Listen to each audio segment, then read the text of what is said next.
A continuación los vamos a dejar con la única entrevista para un medio de comunicación televisivo que dio Francisco Javier Solar Domínguez. Es el chileno que fue detenido ahora en España acusado de instalación de artefacto explosivo en la Basílica de Zaragoza y que en el año 2012 fue uno de los absueltos en el llamado caso Bomba. Vamos a revisar la conversación que tuvo el 8 de octubre del año 2011 con CNN Chile. Para darle contexto a esta entrevista les queremos contar que él está en este minuto detenido en Barcelona por la policía española, al igual que su pareja Mónica Andrea Caballero Sepúlveda, implicados ambos en la instalación de artefactos explosivos en una basílica en Almudena, la Basílica de Madrid, y también está en Zaragoza. Esta fue la conversación que tuvo en el 2011 con CNN.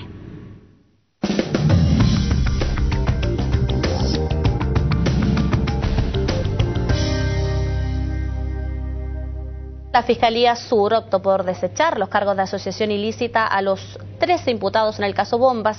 7 de los acusados quedaron libres sin cargos, mientras que el ex fiscal jefe Alejandro Peña enfrenta un sumario por presuntas irregularidades en la investigación. Estamos a esta hora en contacto con Francisco Javier Solar, formalizado en este caso, sobre quien aún recaen cargos por colocación de artefactos explosivos. Francisco Javier, ¿qué tal? ¿Cómo estás? Buenas tardes, ¿cómo están? Muy buenas tardes, muchas gracias por conversar con nosotros. Francisco Javier, bueno, es un tema que nadie ha estado ausente y antes de entrar en el detalle específico, quiero preguntarte, tú todavía estás indicado como haber sido parte de la colocación de artefactos. La primera pregunta es si eso es efectivo, si tú realmente participaste de esto que se te imputa.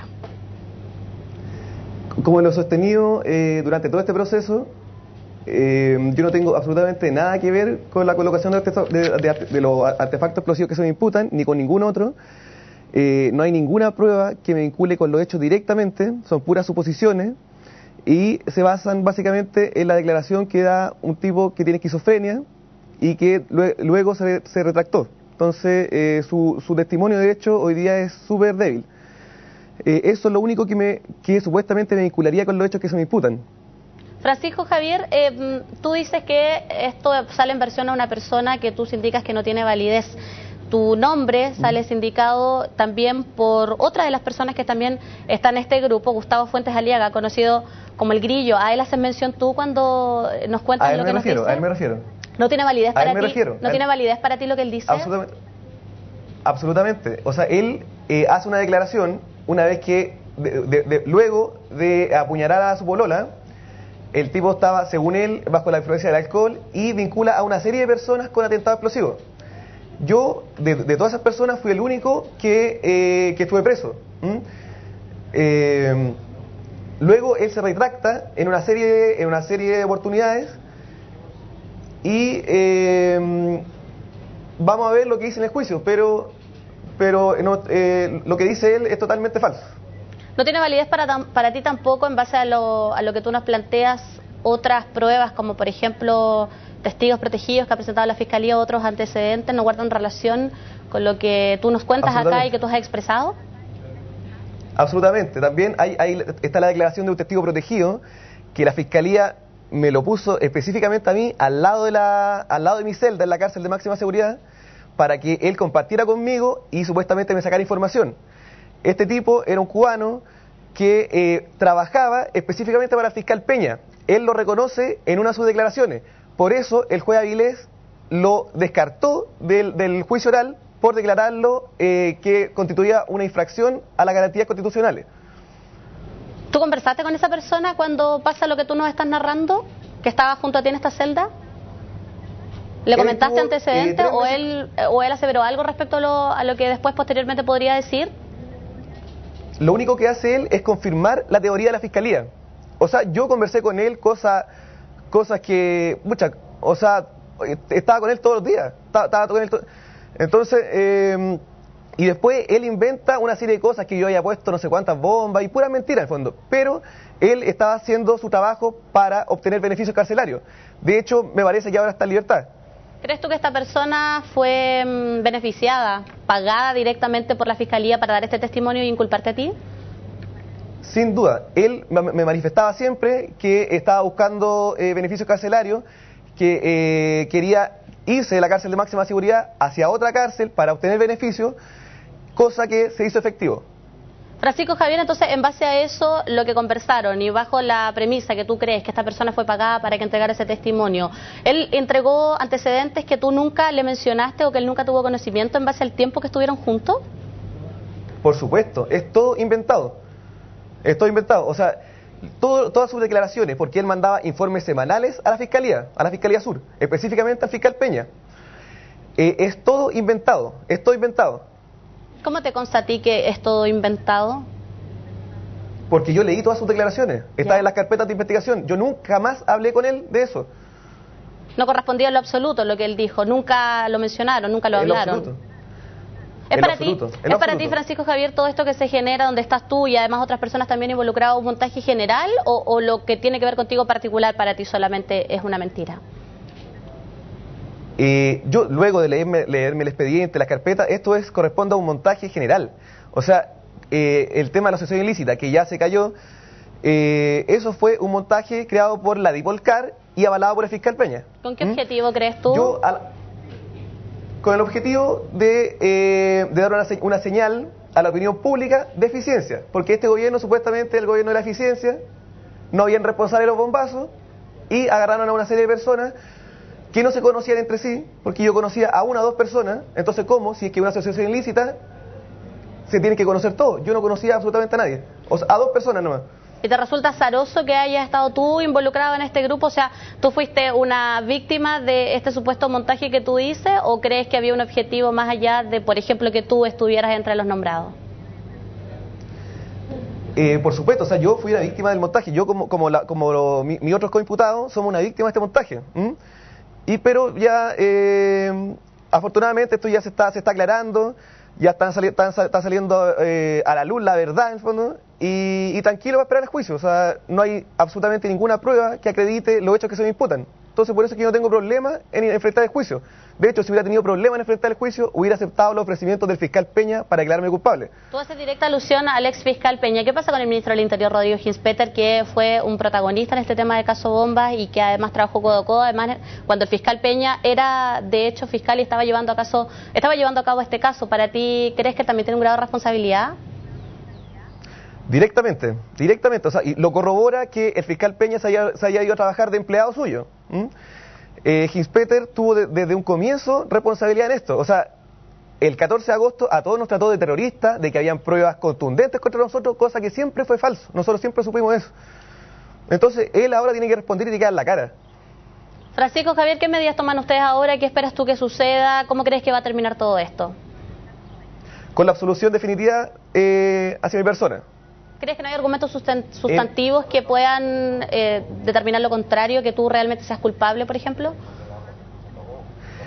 Es que si las instituciones funcionan como están empezando a funcionar, no habría cómo declararme culpable porque yo no tengo vinculación con lo que se me está imputando. No hay pruebas que me vinculen con el lugar de los hechos que se me imputan. A mí se me imputan 3 bombazos y no hay nada que me vincule con esos hechos. Entonces, si es que hay un mínimo de seriedad, yo tendría que ser absuelto. A partir de esto y una vez que se determine eso, ¿piensas tú particularmente tomar acciones legales a partir de la determinación que haya una vez que se defina finalmente esto? Eso lo vamos a estudiar con mi abogado. ¿Es una posibilidad que van a evaluar más adelante? Sí. Están yendo en el fondo paso a paso, viendo qué va a pasar primero con esto, ¿no? Claro, estamos preparándonos para el 28 de noviembre que empieza el juicio oral y estando lo más calmado posible y afrontar el juicio de buena manera. Francisco Javier, a ti, desde el punto de vista particular, en lo personal, este ha sido un proceso extenso, que ha tenido un vuelco, con varios efectos. A ti, en lo particular, ¿cómo te ha afectado toda esta situación que se ha generado y que además ha cambiado durante el transcurso del tiempo? Particularmente, en mi caso, esto empezó a principios del 2009, con un seguimiento y hostigamiento policial permanente contra mí y contra mi entorno cercano. Yo tenía seguimiento de la Dipolcar, como te dije, diariamente. Me allanaron la casa a mí, en Recoleta, y me dejaron en libertad. Esto bajo el mandato del fiscal Mendari. Me dejaron en libertad porque no encontraron ninguna prueba contundente contra mí para dejarme preso. Luego, el 14 de agosto del 2010, me allanan la casa nuevamente y con exactamente las mismas pruebas me vinculan en esta supuesta asociación ilícita y tuve que pasar 9 meses en la cárcel de máxima seguridad. Ha sido un tema difícil, me imagino. Además, ¿qué ha pasado cuando tú entras a la cárcel de alta seguridad durante el periodo? ¿Siguieron estos hostigamientos que dices tú, por ejemplo, con tu familia? Sí, continuaron. Y adentro de la cárcel también. O sea, un ejemplo de esto, el testigo protegido que te mencioné. También otro hecho fue cuando a la fuerza el fiscal Peñas mandó a la Dipolcar a sacarnos muestras de sangre para ADN. Ahí nosotros fuimos golpeados por Gendarmería y por la Dipolcar. Fuimos golpeados duramente. Y eso al final quedó impune. Pero eso fue tortura. Francisco Javier, ¿se genera algún cambio en todo este proceso que tú me relatas cuando el fiscal Peña sale del caso y se dedica a otras funciones como la que desempeña hoy? Creo que hubo un cambio a nivel de opinión pública. O sea, la gente ahí se dio cuenta realmente que el fiscal Peña estaba trabajando con Gispeter y había una colusión entre el gobierno y la fiscalía, que era, o sea, para nosotros siempre fue obvio, pero para la opinión pública quedó claro que había una colusión entre los diferentes poderes del Estado, en el fondo. Ahora, hay una cosa que todos se preguntan sin duda, porque independiente de que tú plantees que esto es un montaje, que no tiene nada que ver y todo lo que nos relatas, ¿cómo entendemos entonces hechos que sí efectivamente ocurrieron y que son los bombazos? O sea, las bombas existen. De hecho, mientras nosotros estábamos presos, siguieron las bombas. Pero que el grupo que se tomó preso el 14 de agosto tenga que ver con la colocación de artefactos explosivos, no hay pruebas de eso. Y el tiempo ha demostrado que es totalmente falso y que correspondió solamente a un montaje para justificar y dar una señal de eficiencia. Francisco Javier, yo te preguntaba hace un momento y te reitero la pregunta. Tú sales vinculado dentro de los nombres de las personas que figuran en medio del caso Bombas. ¿Tú crees que, por qué saldría tu nombre? ¿Por una cosa azarosa o porque escogieron por algún motivo que desconozco estar tú involucrado ahí? ¿Podría haber algún trasfondo político, por ejemplo? Bueno, básicamente a mí se me vincula por la declaración que da Gustavo Fuentes. También otro vínculo que la fiscalía argumenta es mi tesis. Yo hice mi tesis de grado en antropología, de pregrado, de un colectivo de presos políticos. Perfecto. Dentro de ese colectivo estarían los dos supuestos líderes que ya quedó de manifiesto fueron sobreseídos ellos. Y esa sería supuestamente mi vinculación con la asociación ilícita. O sea, por un tema de investigación antropológica, a mí me vinculan con esta supuesta asociación ilícita. Personas que tú conociste por efectos de esta investigación que tú has estado realizando. Exactamente. Y que son las que tú me mencionas que conoces. Claro. Pero tú guardabas una cierta relación de amistad con ellas, como para que estuvieran vinculados, visitabas casas ocupas, por ejemplo, o hacías algunas actividades cotidianas con estas personas. Yo no visitaba casas ocupas. Yo me vinculé con estas personas para el tema de mi investigación. Ellos me pasaron material que fueron básicos para realizar mi investigación y entrevistas. Ahora, el caso tuyo, que figuras todavía, porque claro, algunos ya están fuera de este proceso y tú sigues adelante, ¿crees que es un caso excepcional o en general, te lo preguntaba antes y me lo decías a grosso modo, o crees que en general las otras personas que todavía están siendo acusadas de haber cometido estos actos, ellos sí pueden ser responsables o tú crees que pasa algo parecido como con lo que tú nos explicas sobre tu caso particular? Yo creo que pasa algo parecido con respecto a mi caso particular. Yo a la gente que están sindicando también como colocadores de artefactos explosivos, yo no los conocía en la cárcel. Ahora, en los expedientes salen todas las pruebas que maneja la fiscalía y no hay pruebas que vinculen tampoco a los otros muchachos con la colocación de artefactos explosivos. Ya. Aquí no hay pruebas concretas. Para concluir, Francisco Javier, ¿cómo ha sido este periodo en el que, claro, hay un logro ciertamente para algunas personas de esta lista, tu figura en este proceso que sigue adelante, pero de todas maneras pasas el periodo más difícil quizás, a mi juicio, porque logras salir de este encierro en el que te encontrabas, donde me imagino es un proceso complejo, difícil? ¿Cómo han sido estos días donde se ha generado un vuelco, además desde el punto de vista de la opinión pública? Bueno, es un vuelco que nosotros esperábamos. Ahora, todas las pruebas que quedaron afuera de la preparación de juicio por parte del magistrado Avilés demuestra que esto es totalmente débil, la acusación que formuló el fiscal Peña es totalmente inconsistente y da cuenta del montaje que hizo en el fondo.